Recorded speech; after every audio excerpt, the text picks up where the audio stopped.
का कार्य सौंपेंगे और फिर वो जांच की प्रक्रिया आगे चलेगी। ये प्रक्रिया भी समय पूर्वक की गई है। माननीय अध्यक्ष महोदय, जीवन ठाकुर कोई सामान्य व्यक्ति नहीं था। आदिवासी नेता थे, सर्व आदिवासी समाज के भी पदाधिकारी थे, पूर्व जनपद अध्यक्ष थे और उसे फर्जी केस में फंसाया गया। अध्यक्ष महोदय, सभापति महोदय, जेल में उसे निरुद्ध किया गया, कांकेर जेल में। और उसके साथ साथ मैं क्षमा चाहूंगा, निरुद्ध थानेदार करते हैं, जेल में डाला गया।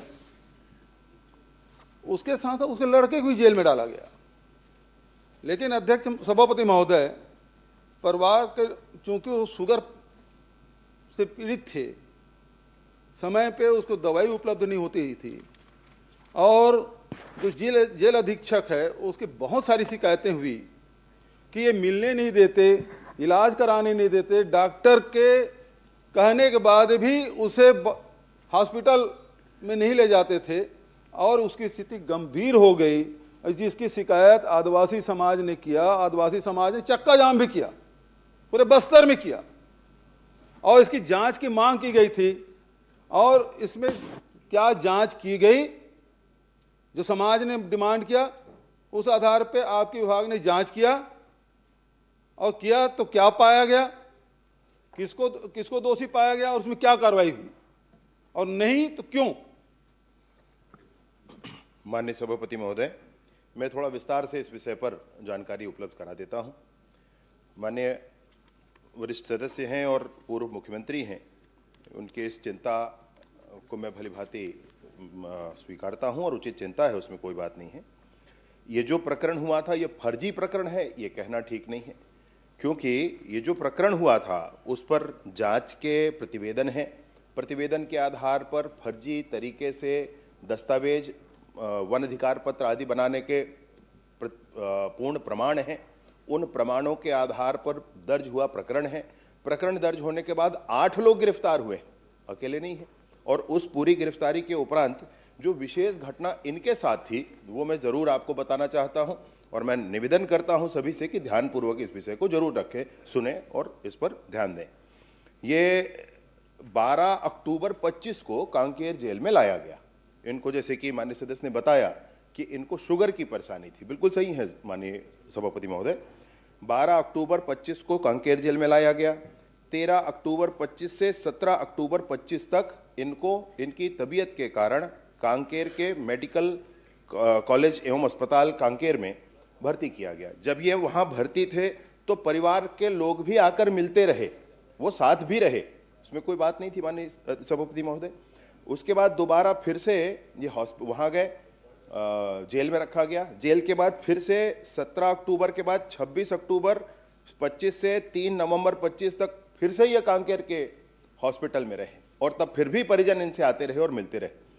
सिर्फ परिजन ही नहीं, कांकेर के जेल में बहुत से लोग इनसे आकर के मिलते रहे। जैसे कि माननीय सदस्य ने बताया कि वो एक नेता भी थे और उसके नाते अनेक लोगों से परिचय, और परिचय के बाद उनकी मुलाकात, किसी मुलाकात को नहीं रोका गया, सारी मुलाकातें उनसे होती रहीं। माननीय सभापति महोदय, मैं इस बात को बताना चाहता हूं कि वहां पर जेल के अंदर जो कुछ हो रहा था उसके संदर्भ में जेल के अधीक्षक का प्रतिवेदन है। जेल के अधीक्षक ने न्यायालय से ये कहा कि ये सहयोग नहीं करते हैं। जेल में मैं आप एक और बड़ा मसला है जो आपसे कहना चाहता हूं। जेल के डॉक्टर ने ये कहा बार बार कि उनको बार बार कहा जाता है भोजन करें, बार बार कहा जाता है कि ऐसे परहेज करें, परंतु वो परहेज नहीं करते हैं। जेल के अधीक्षक ने कहा कि अपना शुगर बढ़ जाए ऐसी कोशिश में वो बार बार अन्य जो लोग हैं उनसे ऐसी कुछ सामग्रियां जिससे शुगर बढ़ती हो उसका उपभोग कर ले रहे हैं।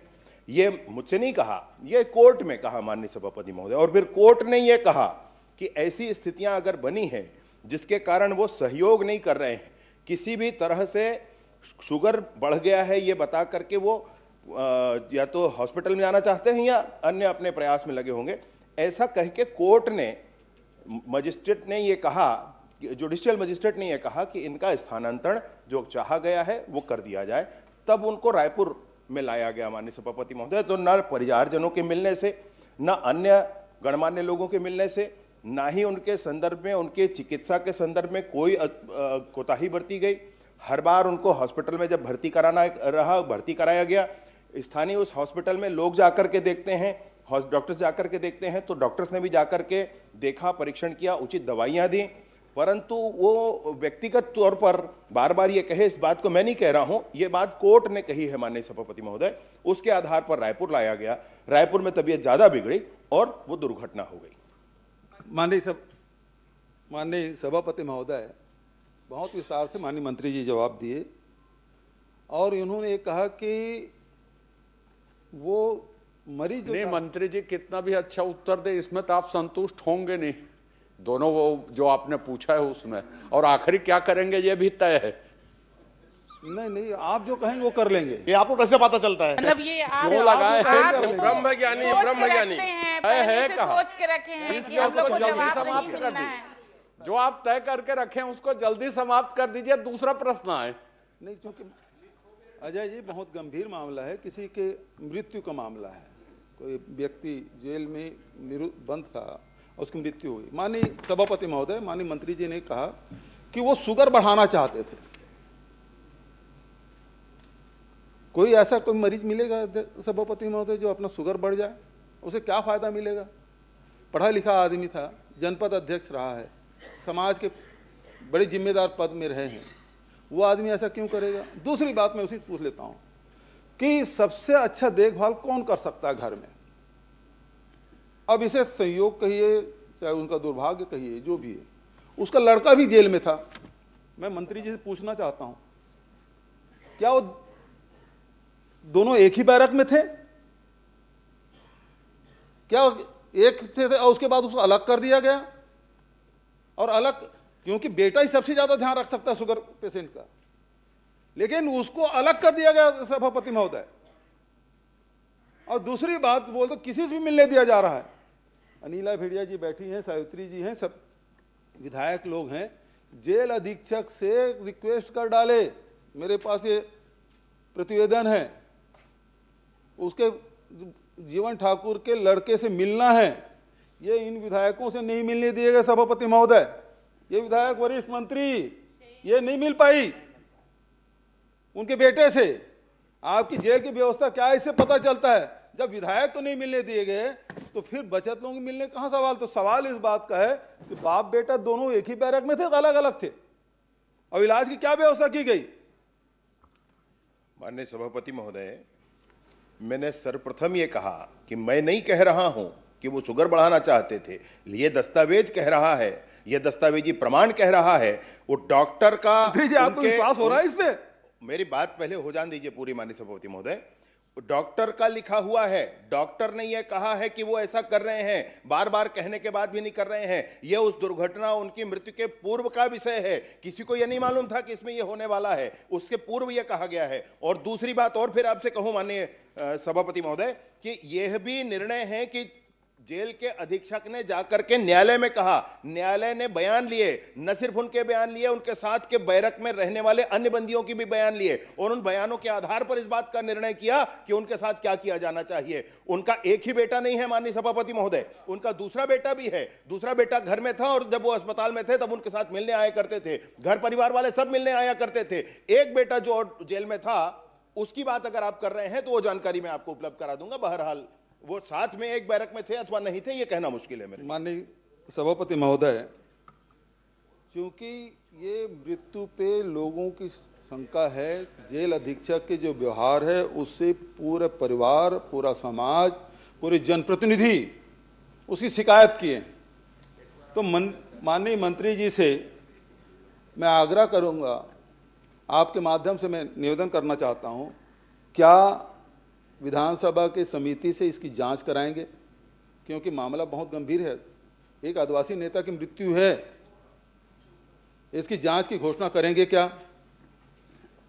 माननीय सभापति महोदय, बार बार नेता नेता ये विषय आ रहा है, तो चाहे कोई सामान्य व्यक्ति है तो भी उतना ही महत्व का है, कोई नेता है तो भी उतना ही महत्व का है। माननीय सभापति महोदय, कोई नेता हो गया तो उसके लिए विशेष प्रावधान के साथ विशेष कवायदें की जाएं, मैं सोचता हूं इसकी आवश्यकता नहीं।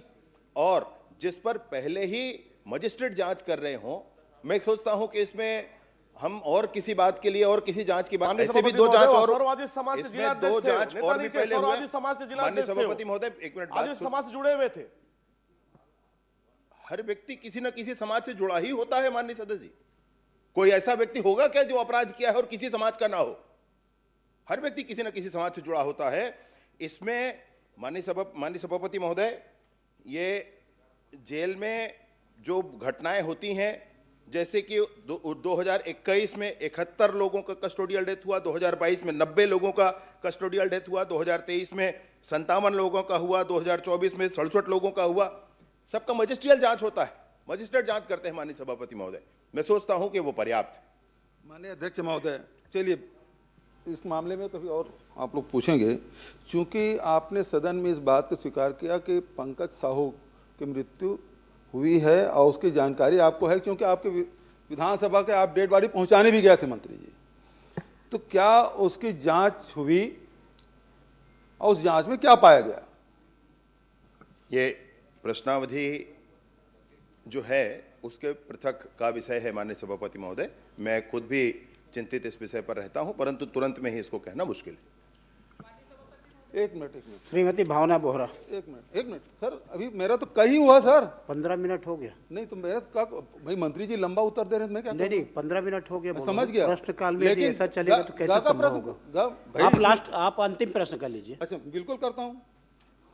ग में आपने ये कहा है कि पिछले एक वर्ष में जनवरी 25 से 31 जनवरी 2026 तक राज्य में हत्या, लूट, फिरौती जैसे जघन्य अपराध वृद्धि हुई है। और घ में आपने कहा है कि राज्य में पिछले 12 महीने में पुलिस द्वारा पकड़े गए अंतर्राज्यीय ड्रग तस्करों की सूची। माननीय सभापति महोदय, मुझे आपने सूची दी, आपको धन्यवाद। और इसमें प्रकरण बने हैं 282 प्रकरण हैं आपके ड्रग के मामले में। तो इसमें 282 में कितने गिरफ्तार हुए? और दूसरा, चूंकि सभापति ने मुझे एक ही प्रश्न पूछने के लिए कहा है, इसलिए मैं ये पूछना चाहता हूं कि ये 282 प्रकरण में ये नब्या मलिक वाला प्रकरण इसमें शामिल है कि नहीं, क्योंकि मैं खोज डाला इसमें नब्या मलिक का नाम नहीं है, जो रायपुर में बहुचर्चित ड्रग का मामला है, जो आपकी भी जानकारी है, रेव पार्टी चलाती थी, बहुत सारे वो होटलों में कार्रवाई करती रही है। तो इसमें इस सूची में नब्या मलिक है, मैं तो खोज डाला नहीं मिला।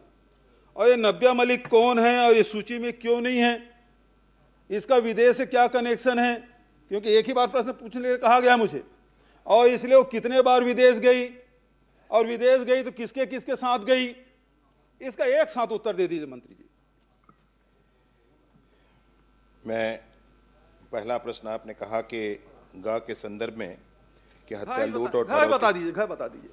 मैं दोनों ही बता देता हूं, थोड़ा 2 मिनट लग जाएगा। माननीय सभापति महोदय दयालु है। तो गा में जो आपने कहा कि हत्या, लूट और फिरौती जैसे जघन्य अपराधों में 35% की वृद्धि हुई, मैं सदन को माननीय सभापति महोदय बताना चाहता हूं, वृद्धि नहीं हुई, कमी हुई। हत्या इन 13 महीनों में विगत 13 महीनों के बदले 3% कम हुआ। लूट इस 13 महीने में, प्रश्नाधीन 13 महीने में विगत 13 महीनों से 10% कम हुआ माननीय सभापति महोदय। और ये इन 13 महीनों के नहीं, पिछले 13 महीने में तो भाजपा के ही हैं आप कहेंगे, मैं समझ रहा हूं। तो भाजपा के इन 13 मिलाकर 26 महीने, तो भाजपा के कार्यकाल के पूरे ले लें और उसके पहले के 26 महीने ले लें, उसमें भी भाजपा के कार्यकाल में कम हुए माननीय सभापति महोदय। ये दस्तावेज है भाई, मैं उसको बता रहा हूं। दूसरा, आपने कहा इन 282 प्रकरणों में कुल कितने हैं, गिरफ्तार कितने हुए, चालान कितने हुए, आदि आदि। तो 282 प्रकरण हैं, इसमें चालान 206 में पुटअप हो गया है, कुल आरोपी 705 हैं और गिरफ्तार उसमें 662 है माननीय सभापति महोदय। एक विशेष नाम जो आपने लिया, मैं ऐसे विशेष किसी नाम पर ध्यान देकर नहीं कर पाया हूं माननीय सभापति महोदय, परंतु करना जरूर है, ये बिल्कुल मैं आपसे कहता हूं। वो जो नाम आपने लिया, कोई मलिक है, वो मलिक के संदर्भ में भी पूरा जानकारी मैं उपलब्ध करा दूंगा। मैं खुद भी कोशिश करके करूंगा उसको, माननीय मंत्री अगर कुछ जानकारी हो। सभापति महोदय, चूंकि मैंने अध्ययन किया, इसमें नब्या मलिक का नाम नहीं है, और जबकि पूरे मीडिया में वो रंगा पड़ा है पूरा। उसके नाम बहुचर्चित है। बहुत सारे जो ड्रग है, ड्रग पेडलर है, उसको हम लोग नहीं जानते, लेकिन इस प्रमुखता से सारे मीडिया में, इलेक्ट्रॉनिक मीडिया, प्रिंट मीडिया में चला है। लेकिन इस सूची में वो स्थान कैसे नहीं प्राप्त कर पाया, और नहीं कर पाया तो ये चूक है, और इस चूक के लिए कौन जिम्मेदार है और इसमें क्या कार्रवाई करेंगे ये बताएं। मैं परीक्षण कर लूंगा, जरूर इसका मैं परीक्षण कर लूंगा। माननीय सभापति महोदय जी, माननीय सभापति, 20 मिनट हो गया, 20 मिनट से माननीय ऊपर हो सभापति गया। में बहुत ये इसी पे उनके क्षेत्र का मामला है, यही वाला मेरे क्षेत्र का उनके मामला क्षेत्र का मामला है, थोड़ा बोलने मैंने दीजिए। पूरा स्तर लिया है। थोड़ा उनके क्षेत्र का मामला है। के बाद में एक मंत्री जी ने जवाब दिया है। सभापति महोदय, श्रीमती भावना बोरा, सभापति महोदय, आप मैं माननीय 2 मिनट लेना चाहूंगी। माननीय मुख्यमंत्री, पूर्व मुख्यमंत्री के बात पूछना उनका अपमान है। नहीं, मेरा भी प्रश्न इनके बातों पे ना आइए, इनके बातों पे मत आइएगा। अब उसकी क्षमता पर संदेह कर रही है। आज मेरे को थोड़ा सा समय दीजिए। चलिए एक प्रश्न आप कर लीजिए। बिल्कुल, प्रश्न क्योंकि ये करिए। क्षेत्र मेरे क्षेत्र सिंगल- का मामला है, सिंगल प्रश्न। और चूंकि भाई प्रश्न काल में आप सहयोग नहीं करेंगे तो प्रश्न काल कैसे चलाओगे आप? मेरा ही 20 मिनट हो गया है, एक प्रश्न में 20 मिनट। क्योंकि इनको जो है जीवन इसी का ठाकुर रिकॉर्ड है, एक एक आप- क्वेश्चन एक घंटा हुआ है, एक घंटे के लायक नहीं है, में सारे हुआ है प्रश्नों चर्चा। का जवाब मंत्री जी ने दिया है। सिर्फ एक मामला है, आदिवासी का मामला है, एक क्वेश्चन एक देखो। घंटा चर्चा इसी सदन में हुआ। मैं एक मुख्यमंत्री प्रश्न जी करिए बोल रहे हैं 8 लोगों को गिरफ्तार किया गया था, लेकिन 8 लोगों को नहीं, 3 लोगों को ही, बाप बेटे को और एक वहीं का सरपंच, उनको गिरफ्तार किया गया। और बेटा भी है, उनके मरने के बाद बेटा भी जो है 12/1/2026 को उसकी भी मृत्यु हो गई बेटे की। और जब उनको हॉस्पिटल वहां ले लिया, फिटनेस, बिना फिटनेस प्रमाण पत्र के, बिना परिवार को बताए हुए 2/12/2025 को जो है केंद्रीय जेल में रिफर किया गया इनको। जबकि मैनुअल जो है, जेल मैनुअल के अध्याय 12 नियम और 3 और 5 9 के अनुसार स्थानांतरण के पूर्व स्वास्थ्य परीक्षण जरूरी है। ये स्वास्थ्य परीक्षण अनिवार्य है, लेकिन बिना कैदी के परिवार वालों को सूचना दिए बिना जो है उनको जो है वहां रिफर किया गया। ये जो माननीय है सभापति राजकीय महोदय, दायित्व है, और कैदी के परिवार को जरूर सूचना दी जाती है, दी बिल्कुल, गई, बिल्कुल लेकिन नहीं दिया स्थानांतरण गया। के बाद दी गई, बिल्कुल नहीं स्थानांतरण दिया के गया। बाद दी गई माननीय सभापति महोदय। माननीय और सभापति दूसरा आपसे एक महोदय- बात और, मैं एक मिनट महोदय, एक एक करके कर लेते हैं। दूसरा जो आपने कहा कि सिर्फ 2-3 को गिरफ्तार हुए करके, मैं नाम पढ़ करके और दिनांक बता देता हूं आपको कौन कौन कब कब गिरफ्तार हुआ है, अगर आप कहेंगे तो। ये और जब यहाँ जो है 7:45 को उनकी मृत्यु होती है, लेकिन परिवार वालों को जो है 4:30 बजे उसकी सूचना मिलती है। परिवार वालों को सूचना, जी 4:30 बजे उनकी सूचना मिलती है। और माननीय सभापति सभापति महोदय महोदय, जो मैं कहना चाहूंगी, माननीय सभापति महोदय, अनौपचारिक सूचनाओं के अतिरिक्त जो पुलिस विभाग की औपचारिक सूचना की प्रक्रिया है, ये उसका बात कर रही है माननीय सदस्य महोदया। जब वहां सूचना लेकर के थाने वाले पहुंचे थे, तब आप स्वयं वहां उपस्थित थीं। और दूसरा ये है कि ये जो सूचना वहां पहुंचाई गई, उस प्रक्रिया के लिए कहा गया है 4-4:30 बजे का समय जो उत्तर में है, वो इसलिए है क्योंकि वो वायरलेस होता है, वायरलेस के माध्यम से थाने में सूचना जाती है और व्यक्ति जाकर के व्यक्तिशः बताता है। इस प्रक्रिया के कारण आजकल मोबाइल है भाई, मोबाइल पर तुरंत सूचना पहुंच जाती। जी नहीं, मैं कहना चाहूंगी तुरंत नहीं पहुंचाना साहब, 5 बजे शाम को सूचना क्योंकि मैं थी जब सुबह घर वाले आए बताए, तब मैं सुबह ही जांच घटना पड़ताल की, है। तब पता चला कि इनकी मृत्यु हो गई है। आपके जो अब मजिस्ट्रियल जांच है उससे सदस्य संतुष्ट नहीं है, क्या इसे विधानसभा के समिति से जांच कराएंगे? आपसे निवेदन। मैं नहीं जानता हूं माननीय सभापति महोदय, मैं तो नया हूं, आप लोग पुराने हैं, जरा मुझे बताएं कि जज अगर जांच कर रहे हो, मजिस्ट्रियल जांच चल रही हो, तो क्या उसमें यह जांच हो सकती है? क्यों नहीं हो सकती? क्यों नहीं हो सकती? विधानसभा सबसे ऊंचा है भाई। माननीय सभापति महोदय, जब वो सबसे बड़ा स्वयं है। जांच हो रहा, अच्छा उसका आपके परिणाम आ जांच जाने से- दीजिए, आपके जांच से उसका परिणाम आ जाने दीजिए, आपकी ना, ना, संतुष्टि ना, असंतुष्टि के क्योंकि ऊपर अगली बात कर ली जाएगी होता। माननीय सभापति पहले महोदय। आप- नहीं, नहीं, आज घोषणा करें। सभापति महोदय जी, एक आदिवासी करता हूं माननीय बार-बार नेता और आदिवासी शब्द का उपयोग करना उचित नहीं है। हर एक आदिवासी जो जेल प्रदेश में में है, आदिवासी बराबर का हकदार है और सबके लिए बराबर की व्यवस्था होनी चाहिए। न्यायपालिका पे तो भरोसा करिए, न्यायपालिका पे भरोसा करिए आप लोग। जल्दी कर दीजिए, आपको तय करके अत्याचार करना बंद करो, अरे न्यायपालिका पे बंद करो। आदिवासी भगाना बंद करो, न्यायपालिका पे भरोसा नहीं है। करना बंद करो, बंद करो। नौटंकी करना बंद करो। सभापति जी 24 मिनट के बाद भी फिर भी खड़े हो रहे, 24 मिनट हो गया। एक श्रीमती भावना बोरा, मामला है भाई, संतोष नहीं है आप प्रश्न करें। बंद करो। सभापति जी, बंद करो। इतनी बड़ी समस्या है जिसमें हर उत्तर संदिग्ध है। मामला और इसका के जवाब भी गंभीरता और प्रकरण गंभीरता को को देखते हुए आपका 24 मिनट का समय इस प्रश्नकाल में 24 मिनट का समय और इतना है आपने पर्याप्त किया गया है। मंत्री जी से आपने कहा है वो जांच करा है। मंत्री जी से न्यायपालिका पे तो भरोसा नहीं है, ये सरकारी हत्या है। एक आदिवासी नेता को तिल का मारा गया है, उत्तर सही दीजिए। ये सरकारी हत्या है सभापति महोदय। चलेगी आदिवासी नेताओं को गलत जानकारी दे रहे हैं। बंद करो, अत्याचार बंद करो, नौटंकी करना बंद करो। महोदय जी, मेरा प्रश्न माननीय मंत्री जी से ये है कि मुख्यमंत्री ग्राम सड़क योजना घड़ियाली आंसू बहाना बंद करो। और नवीनीकरण सड़क है उसकी जानकारी मैंने चाही थी। मैं धन्यवाद करूंगी आदरणीय मंत्री जी का कि स्वीकृत सड़कों की जानकारी मेरे पास उपलब्ध है, लेकिन जो नवीनीकरण की सड़कों की जानकारी मांगी गई थी उत्तर में आया है कि उसकी जानकारी निरंक है। और महोदय जी, विभाग से जो जानकारी एकत्रित हुई है उसके अनुसार पिछले 10 वर्षों में एक भी सड़क का नवीनीकरण नहीं हुआ है। लगभग 45 ऐसी सड़कें हैं जिनको 5 से 10 साल हो चुका है। तो मैं जानना चाहूँगी आपके माध्यम से आदरणीय मंत्री जी से कि क्या मापदंड है कि 10 साल पुरानी सड़कों का नवीनीकरण नहीं हुआ है, और नहीं हुआ है तो किस प्रक्रिया के तहत आगे होने वाला है मुख्यमंत्री ग्राम सड़क योजना के तहत? माननीय सभापति महोदय, माननीय सदस्य ने जो प्रश्न किया है तो उसके संदर्भ में यह है कि नवीनीकरण के संदर्भ में बजट की उपलब्धता के आधार पर नवीनीकरण 5 वर्षों बाद उसको किया जाता है। तो पिछले 2 वर्षों में तो नवीनीकरण के कोई बजट नहीं थे, इसलिए कोई काम नहीं था। इस बार नवीनीकरण का बजट आया है, इस बार आगे काम करेंगे इस पर। क्योंकि इसमें आपकी और हमारे दोनों विधानसभा की लगभग 45 ही सड़कें महोदय जी जो चलने की स्थिति में भी नहीं है। तो मैं निवेदन करूंगी अगर बजट है तो कृपया ये सूची मेरे पास है उसको प्राथमिकता में जरूर स्थान देंगे, ऐसी मुझे उम्मीद है। आगे महोदय जी, मेरा प्रश्न ये है कि 6 ऐसी सड़कों की सूची जिसमें मुख्यमंत्री सड़क विकास, ये तो घर का मामला है, इसमें विधानसभा का है जरूरत है माननीय अध्यक्ष महोदय, दोनों बैठ के हल कर ले। तो पूछना पड़ रहा है मंत्री जी से मिल ले। इसका मतलब क्या है? सब इसका मतलब ये सभापति महोदय, जिले का मामला है, पड़ोसी मामला है और उसके बाद प्रश्न करना पड़ रहा है। इसका मतलब दूरिया बहुत है अजय जी। नहीं, दूरिया नहीं, यही विधानसभा की पारदर्शिता, यही विधानसभा की पारदर्शिता और सदन का महत्व है कि इसी बहाने बाकी लोगों की भी ये विषय संज्ञान में आ जाए। बस बाकी चर्चा तो रोज होती, चर्चा की चिंता नहीं। माननीय सदस्य भावना बोहरा जी ने माननीय सभापति महोदय इसलिए इस विषय को लाया कि सबको ध्यान रहे। प्रदेश में 56 सड़कों में से सिर्फ 4 वहां गए, बाकी पूरे प्रदेश में गए।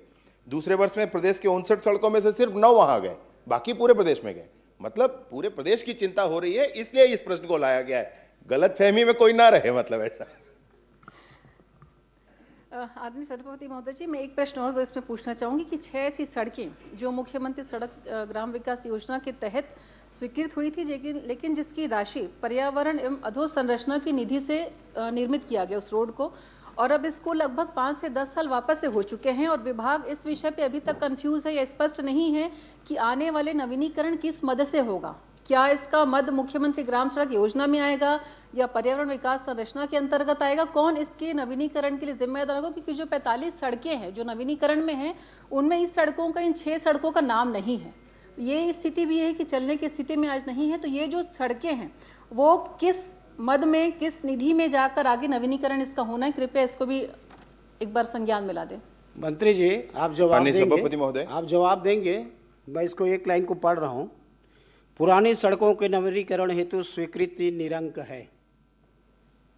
ये बजट सत्र है, इस बात को भावना जी ने जी आपको याद दिलाई है, तो निरंक न रहे इसकी व्यवस्था आप बनाएंगे, ऐसा वो चाह रही है। ये निरंक प्रश्नाधीन समय के लिए है माननीय सभापति महोदय, भविष्य के लिए नहीं है। सभापति महोदय, भावना ने भावना व्यक्त कर दी, केवल वो पंडरिया का मामला नहीं है। भावना की भावना ये है कि पूरे प्रदेश में हो। जी बिल्कुल। मेरे दूसरे प्रश्न का जवाब नहीं आया महोदय जी, मैंने फिर से अपने प्रश्न रिपीट करती हूँ।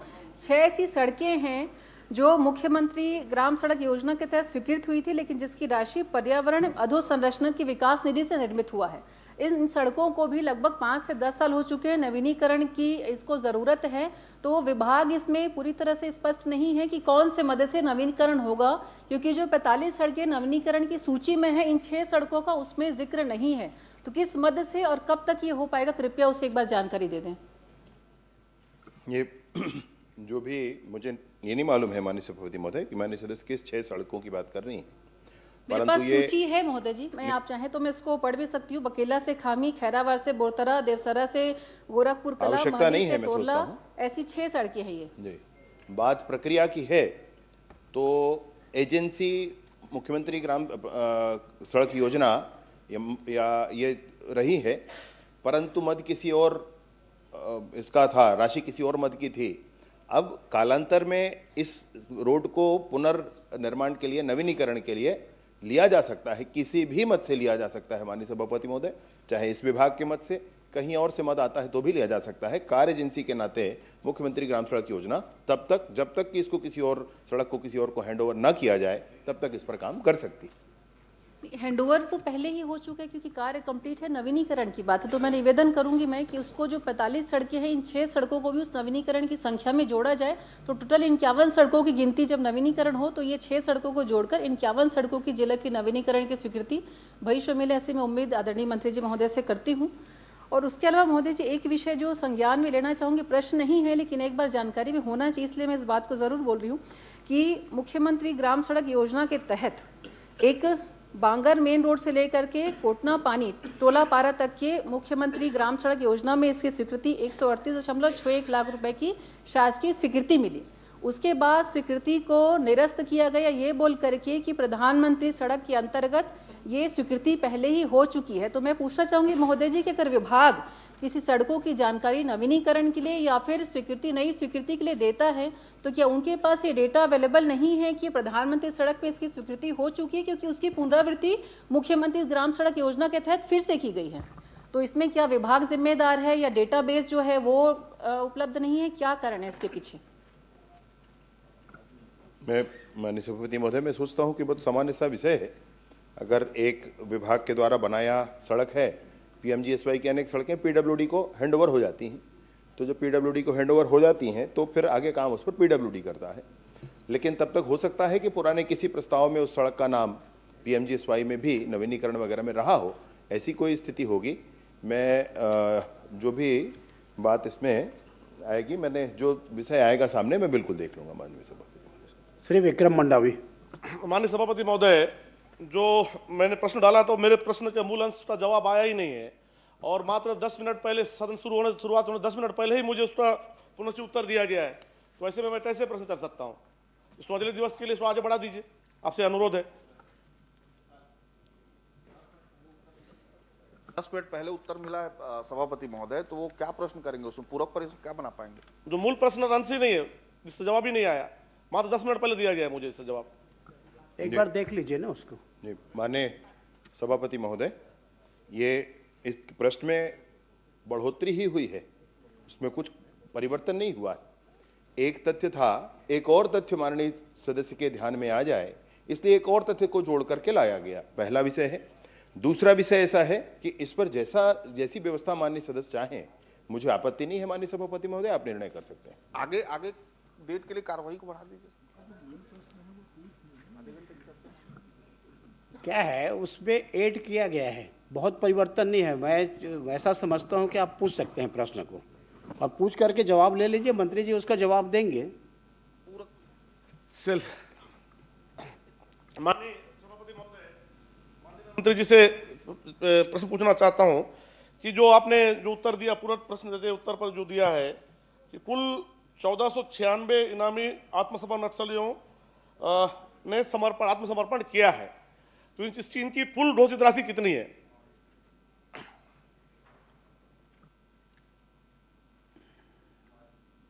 माननीय सभापति महोदय, कुल जो पुनर्वास है वो 2937 लोगों का है। उसमें से 1496 वो हैं जो हमारे 100 कैटेगरी जो डिसाइडेड हैं पहले के, वो होते हैं, और उसमें 1441 वो हैं जो उस कैटेगरी से अलग हैं, परंतु विभिन्न श्रेणियां इनकी और हैं। मिलिशिया सदस्य, डीकेएमएस दंडकारण्य आदिवासी किसान सभापति महोदय, मजदूर संघ मैंने आदि आदि 1496 कितना घोषित इनाम मैं आपको पूरी बातें बताऊंगा भाई, आप क्यों चिंता कर रहे हैं? तो नक्सलवाद का विषय पूरी बातें बताऊंगा, और माननीय सभापति चाहे तो उसमें और निर्णय कर लें, कोई बात ही नहीं है।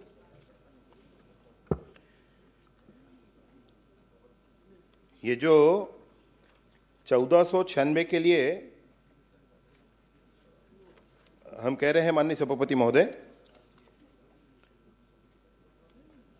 आप एक मिनट शांति भर ध्यान धरिएगा, हैं? चले मत जाइएगा। नहीं, मैं अच्छे से लिख कर लाया हूं, इसलिए बोल रहा हूं आपसे। अच्छा प्रश्न है और अच्छा से मैं अभ्यास कर आया हूं। ये जो इनामी नक्सली हैं उनके लिए कुल मिलाकर 1496 हैं, और इनके लिए जो कुल राशि है वो 5,64,00,000 रुपया ऐसा है जो इनको दिया जाना है कालांतर में। 3 वर्ष का समय होता है, 3 वर्ष के बाद इनको राशि इनको मिल जाएगी इनके खाते में। ये वही राशि है 5,64,00,000 रुपया। जी माननीय सभापति महोदय, और जो पहले जो उत्तर पुस्तिका में आया था उसमें अच्छा, एक मिनट भैया, एक मिनट। ये जो राशि दी गई, ये जो राशि दी गई अभी 50-50 हजार के हिसाब से, और राशि जो शेष इनकी इनाम की राशि है वो 49,34,00,000 और है, उसमें वही ऐड किया गया आपको जो बाद में दिया गया। महोदय, जैसे माननीय मंत्री जी बता रहे हैं कि 49,39,50,000 रुपया की राशि बता रहे हैं। उन राशि में से कितने राशि का वितरण अभी तक हो चुका है? आप ध्यान नहीं दिए मेरी बात का।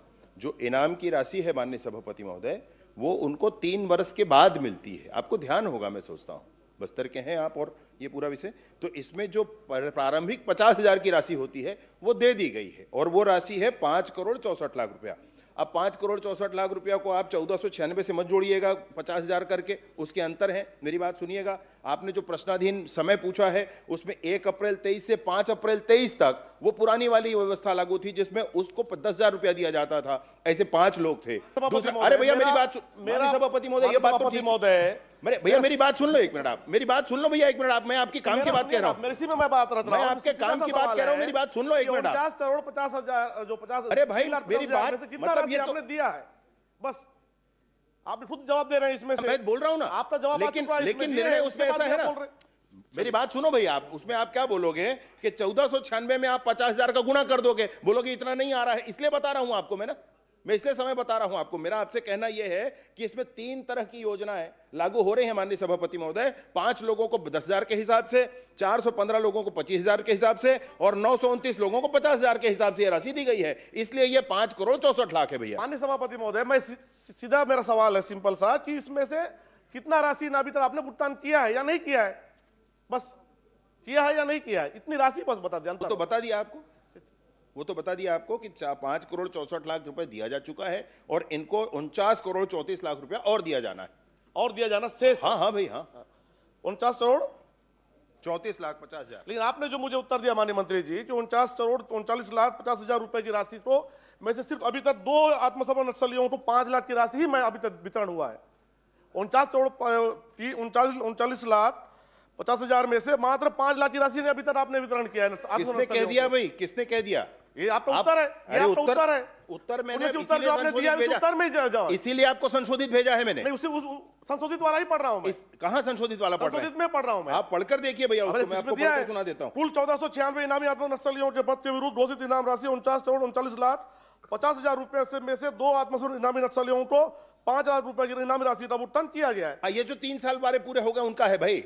आपके प्रश्नावधि, आप अपनी प्रश्नावधि पर ध्यान दें, आप अपनी प्रश्नावधि पर ध्यान दें। आपकी प्रश्नावधि में 3 वर्ष पूरे नहीं होते हैं माननीय सदस्य, माननीय सभापति महोदय, आपके प्रश्नावधि में 3 वर्ष पूरे नहीं होते हैं भाई, आप समझो मेरी बात को। आपके प्रश्नावधि में 3 वर्ष पूरे नहीं होते हैं। इस वर्ष में जिन्होंने पुनर्वास किया है इनको दिया जाएगा। मैंने प्रश्न में आपको लिया था 2023 से लेकर वर्तमान समय तक जानकारी। 2023 से वर्तमान समय तक क्या 3 साल पूरा हो गया? आप समझो ना मेरी बात को। तो आप इसमें क्यों लिखा? अरे भाई, जवाब देना था इसमें 3 साल। आप अपना कृपया प्रश्न समझ लीजिए, फिर बताइएगा मेरे को। चलिए ठीक है, मैं आपको दूसरा पूछना चाहता हूं। जो आपने 49,39,50,000 जो राशि नहीं वितरण करना बता रहे हैं, उसको कब तक देंगे और उसको देने का प्रक्रिया क्या है?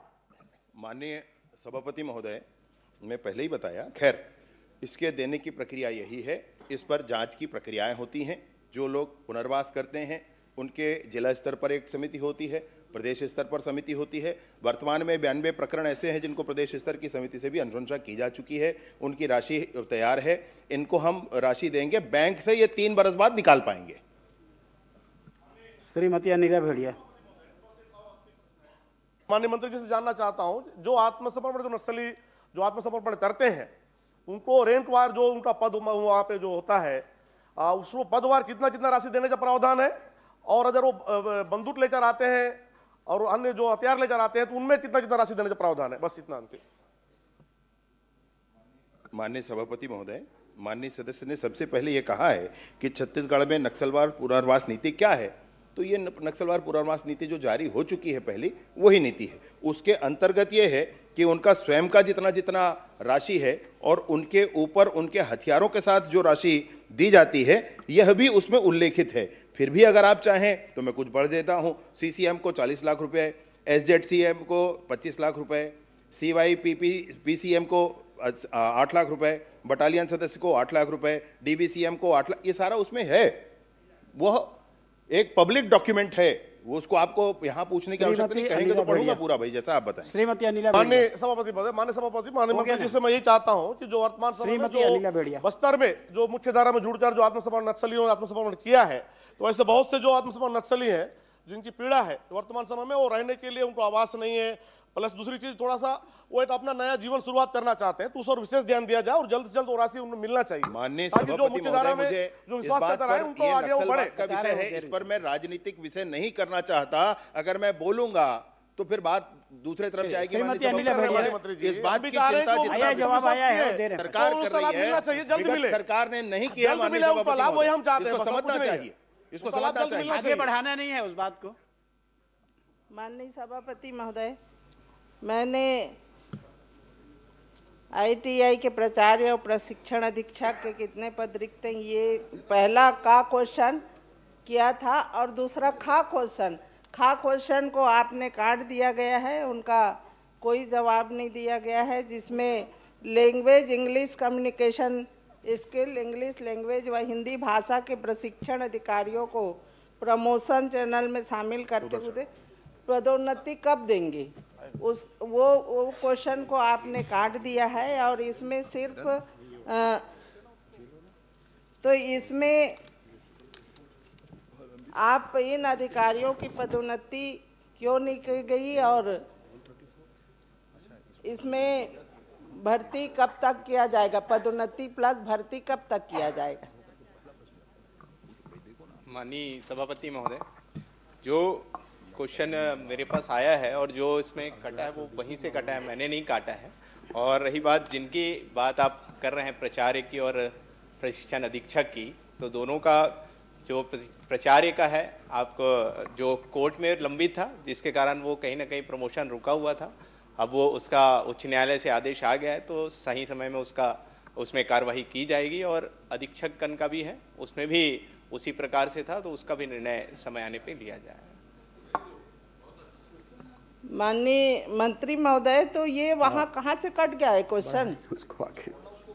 रास्ता उबड़ खाबड़ रही से मंत्री जी, रास्ता उबड़ खाबड़ रही से गिर गए। तो ऐसा कितना केंद्र है हमारे प्रदेश में कि 209 पद रिक्त है प्रशिक्षण अधीक्षक के, और प्राचार्य वर्ग का 64 लिखे हैं, पर आप एक नया उसमें दिए हैं 69 पद रिक्त है करके। तो ये आप इस तरह के पद रिक्त रहेंगे तो आप यहाँ प्रदेश में बोल रहे हैं बेरोजगारी खत्म करेंगे, स्किल डेवलपमेंट करेंगे, तो कैसे करेंगे? आपके पास प्रशिक्षण अधिकारी नहीं रहेगा तो माननीय मंत्री महोदय से यही पूछना चाहूंगी कि ये कब तक इसमें आप इसके लिए आपको प्रश्न लगाने की जरूरत नहीं थी, उमेश बाबू बता देते कब तक भरेंगे, ताकि हमारे बेरोजगार युवा यहाँ प्रशिक्षण प्राप्त करके उद्योगों में काम करें। नहीं तो आपके छत्तीसगढ़ में बाहर के ही प्रशिक्षक आके रोजगार, बाहर से ही लोग रोजगार यहाँ करेंगे और हमारे लोग बेरोजगार होते जाएंगे। तो आप कब तक वो बाहर मत का राज्यसभा चुनाव हो, फिर 3 जन आ जाए बाहर से, समझ गए? बाहर कबे थे आते का बाहर से माननीय सभापति महोदय, इसमें निश्चित ही बहुत सारे पद रिक्त हैं और माननीय वरिष्ठ सदस्य ने बहुत गंभीर चिंता की है और इसमें समय समय पे इस पर भर्ती की जाती है। और अभी जितने भी हमारे ITIs हैं सभी जगह हमारे मेहमान प्राध्यापक हैं या फिर हमारे संविदा प्रशिक्षण है जिसके माध्यम से सुचारू रूप से सभी ITI संचालित हैं और हमारे साथियों को सभी को प्रशिक्षण मिल रहा है। और निश्चित ही इसमें भर्ती की समय अवधि बता पाना अभी संभव नहीं है, लेकिन समय पे सभी चीज़ें की जाएंगी। श्री उमेश पटेल।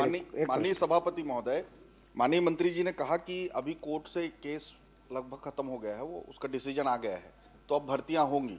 तो मैं जानना चाहूँगा कि ये प्राचार्य के लिए कितने प्रतिशत पद प्रमोशन के हैं और कितनी सीधी भर्ती की है, पहला। दूसरा प्रश्न सभापति महोदय ये है कि अगर इतने प्रशिक्षक अगर अभी उपस्थित नहीं हैं तो मेहमान प्रशिक्षकों से आप काम करा रहे होंगे।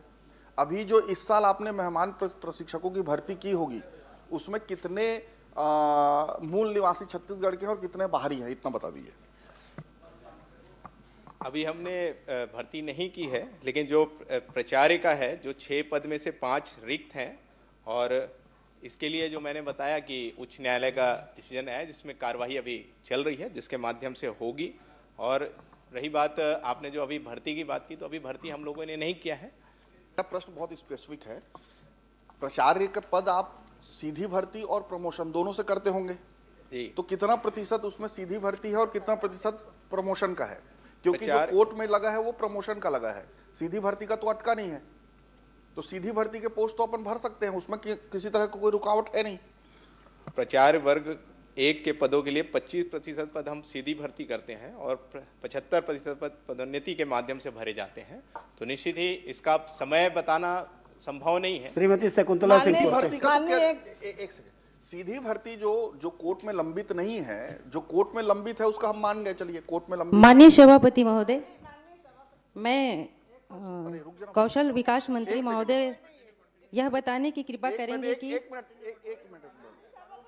प्रतापपुर विधानसभा क्षेत्र अंतर्गत वर्तमान में संचालित शासकीय अशासकीय तकनीकी शिक्षण संस्थानों ITI आदि की संख्या कितनी है तथा उसमें उपलब्ध विषयों एवं छात्र नामांकन की स्थिति क्या है? मौका दे दीजिए, प्रश्न का उत्तर नहीं आया है। प्रश्न का उत्तर नहीं आया सभापति महोदय जी, जवाब तो देने दीजिए। सभापति महोदय जवाब तो आने दीजिए। हम कंप्लीट हुए नहीं। माननीय सभापति मंत्री जी जवाब देंगे। संरक्षण जवाब तो आने दीजिए माननीय सभापति महोदय जी, संरक्षण जवाब दीजिए मंत्री जी, पहले क्वेश्चन का जवाब दीजिए। जवाब आया है, एक बार और दे दीजिए। फिर से मंत्री जी एक बार जवाब दे दीजिए। माननीय सभापति महोदय, माननीय कौशल मंत्री जी ये बताने की कृपा करेंगे कि प्रतापपुर विधानसभा क्षेत्र अंतर्गत वर्तमान में संचालित शासकीय अशासकीय तकनीकी शिक्षण संस्थानों ITI आदि की संख्या कितनी है तथा उनमें उपलब्ध विषयों एवं छात्र नामांकन की स्थिति क्या है? शकुंतला जी एक बार बैठ जाइए। बहुत ही सिंपल।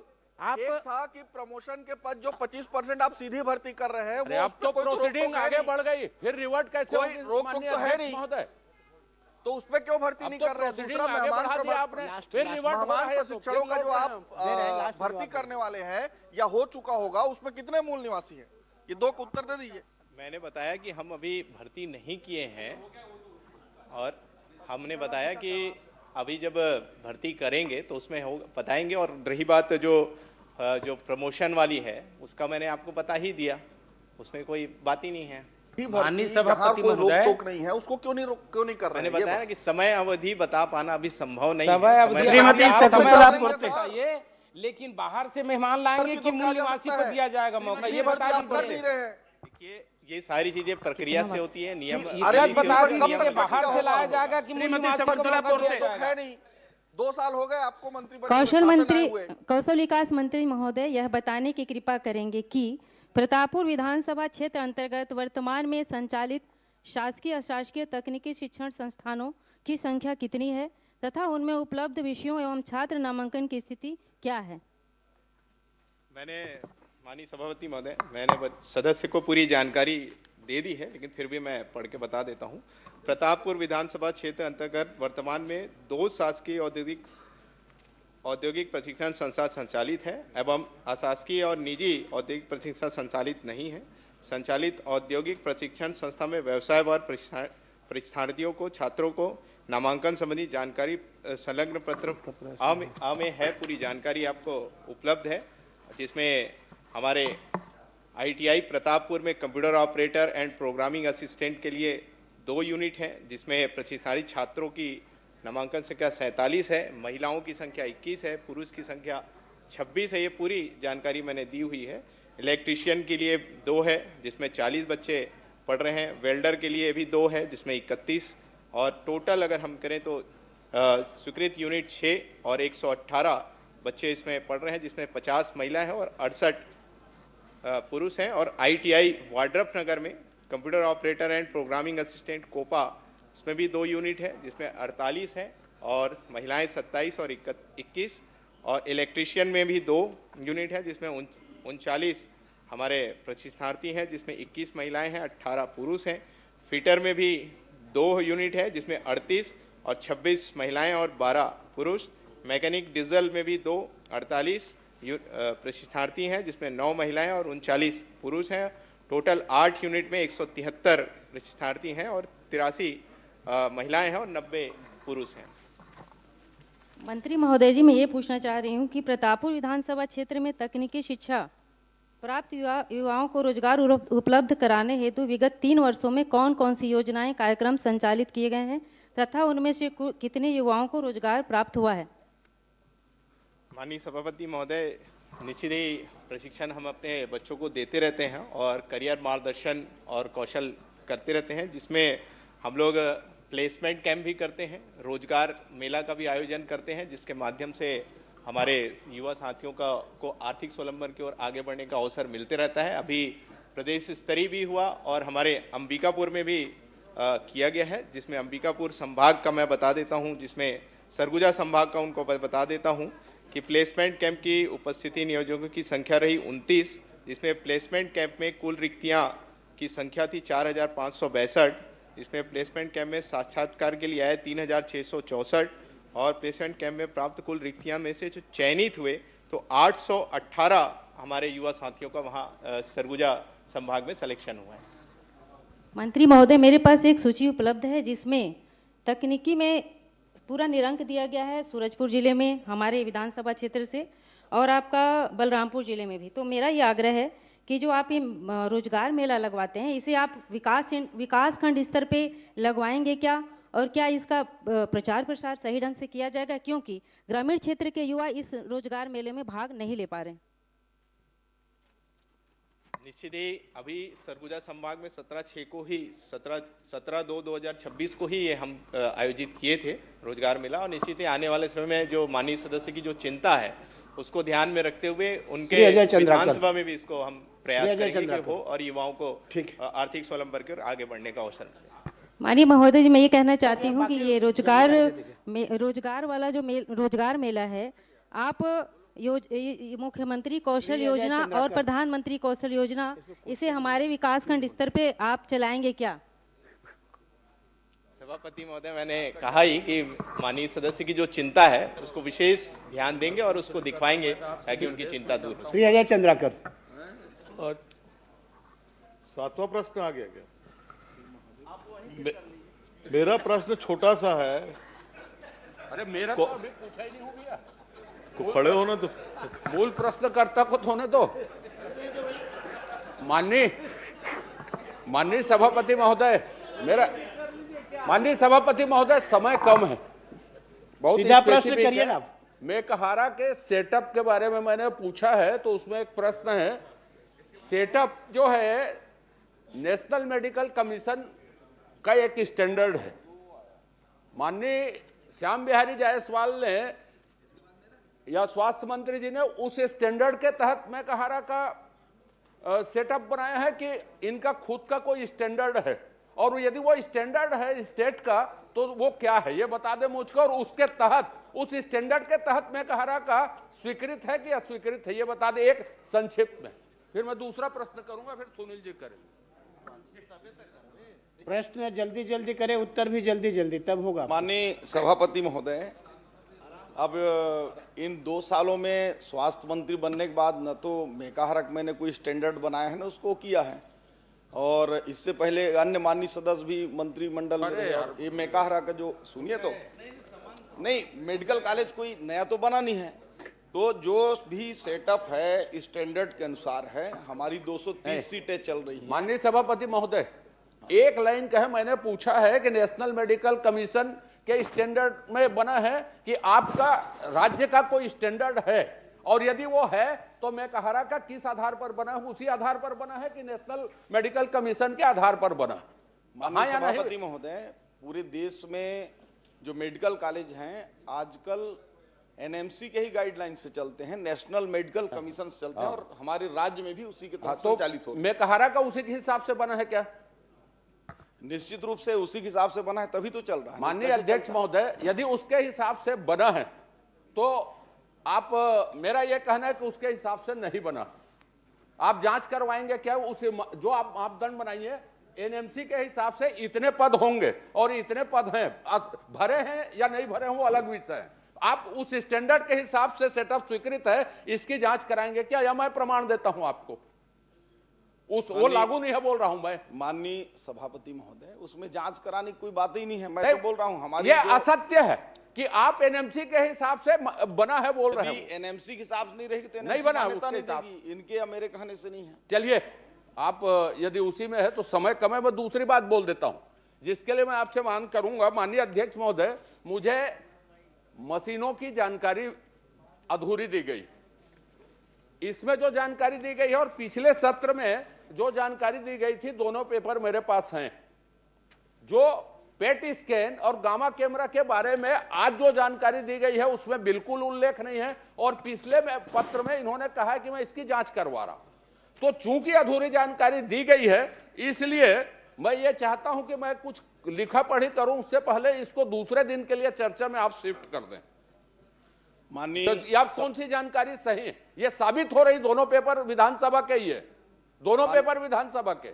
माननीय सभापति महोदय, ये दोनों ही इनको उत्तर दिया गया है, दोनों ही ठीक है। कारण ये है कि पहले जो जवाब दिया गया था उसमें पेट स्कैन और जो गामा कैमरा है उसका जिक्र हमारे सेटअप में शामिल करके दिखाया गया, परंतु उसकी जांच प्रक्रिया चल रही है, मैंने पहले ही बताया था। और जांच के बाद ये बात स्पष्ट हो रहा है कि वो उसकी माननीय सभापति, बोलने दीजिए, माननीय मंत्री जी प्लीज, उसकी वित्तीय स्वीकृति ली ही नहीं गई है। और जब उसकी वित्तीय स्वीकृति नहीं ली गई है तो कायदे से हमारे सेटअप में भी शामिल नहीं है, लेकिन हम प्रक्रियाओं के तहत उसको लेने का प्रयास वित्त से बातचीत करके, माननीय सभापति महोदय, जो सचिव स्तर की बातचीत करके कर रहे हैं। माननीय सभापति महोदय, दोनों उत्तर मेरे पास हैं। आप यदि इसके सेटअप में शामिल नहीं है वो दोनों मशीन, ये इनका कहना है, तो वो मशीन कहां है, किसकी है, ये बता दें। फिर यदि उसका उल्लेख कर रहे हैं, मैं तो उसका उल्लेख नहीं किया, मैंने तो कहा उसकी जानकारी नहीं दी गई है। पूरक जानकारी उन्होंने दी कि वो मशीन सेटअप में नहीं है, तो मशीन है कहां पर, रखी कहां पर है, किसकी है, उसमें बात कर लें, उसमें बता दें क्या स्थिति है उसकी। फिर यदि वो उल्लेख कर रहे हैं तो हवा में रखी है कि पाताल में है कि समुद्र में, वो मशीन कहां है और किसकी है, ये बता दें। फिर माननीय सभापति महोदय, मैंने स्पष्ट रूप से बताया कि उसकी जांच चल रही है, उसकी वित्तीय जांच अलग विषय है, वो मशीन कहां है और किसकी है आपके रिकॉर्ड में नहीं है तो किसने जो भी हुआ ये बताइए। क्यों जांच करवा रहे हैं? आपके रिकॉर्ड में नहीं है तो क्यों जांच करवा रहे हैं? इसको बताइए, वो मशीन किसकी है, कहां है? इसलिए जांच करा रहे हैं कि उसकी वित्तीय स्वीकृति प्राप्त नहीं की गई थी और वो वित्तीय नियमों के खिलाफ उसकी खरीदी की गई है। आप बोलिए तो हम जांच करा देते हैं उसकी। माननीय सभापति महोदय, बहुत छोटा सा प्रश्न है। आप ही ने कहा कि वो हमारे रिकॉर्ड में नहीं है, इसलिए मैंने इस प्रश्न में जानकारी नहीं दी। तो वो किसके रिकॉर्ड में, वो मशीन है कहां, किसकी है? आपके रिकॉर्ड में नहीं है तो आप जांच क्यों करवा रहे हैं? मैं ये जानना चाहता हूं। आप ही ने कहा मेरे रिकॉर्ड में नहीं है वो जमीन। देखिए, वो हमारे रिकॉर्ड में इसलिए नहीं है कि उसकी वित्तीय स्वीकृति नहीं है, वो रखा हुआ है मेकाहारा में, लेकिन उस समय वित्तीय नियमों के पालन किए बिना उसकी खरीदी की गई और वो मशीन बड़े राशि का था, 20 करोड़ से ऊपर का, उसमें बिना वित्तीय वो सब किया गया। डिटेल में उसकी नहीं जाना चाह, वो किसके रिकॉर्ड में है तो ये बताइए ना आप। जब उसका उसी का कर रहे हैं, किसकी मशीन है वो? स्वास्थ्य विभाग की किसकी मशीन है? जांच अलग विषय है, वो मशीन किसकी है वो अलग विषय है।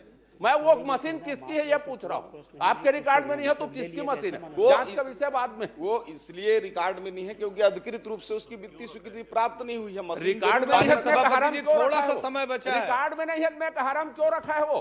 अरे तो किसकी मशीन है, क्या है? देखिए वो जब उस मशीन को खरीदा गया तो बाद में पता चला कि उसकी वित्तीय स्वीकृति नहीं है, नियमों के खिलाफ खरीदा। अभी लावारिस है, कोई भी उठा जांच कब सकता तक है। करेंगे?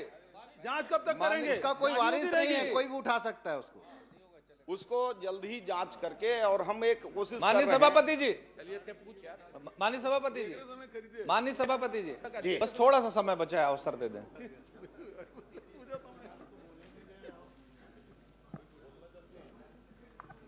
माननीय मंत्री जी, माननीय मंत्री जी, माननीय मंत्री जी इधर से। हाँ जी सभापति महोदय जी, वो कौन सा समय है जब बिना स्वीकृति के, वित्तीय स्वीकृति के खरीद लिया गया है, यही बता दो तो अब हम लोग समझ जाएंगे इधर के है कि उधर का है।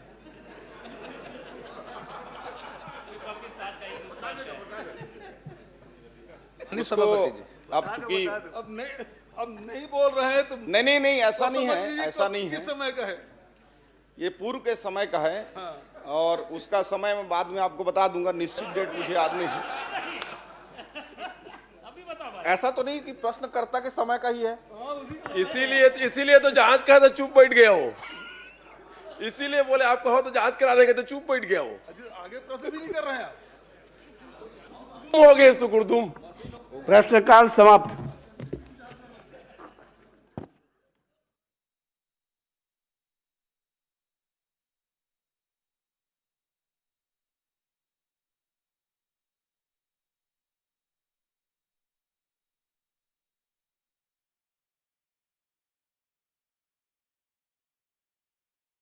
मेरे साथ अयोध्या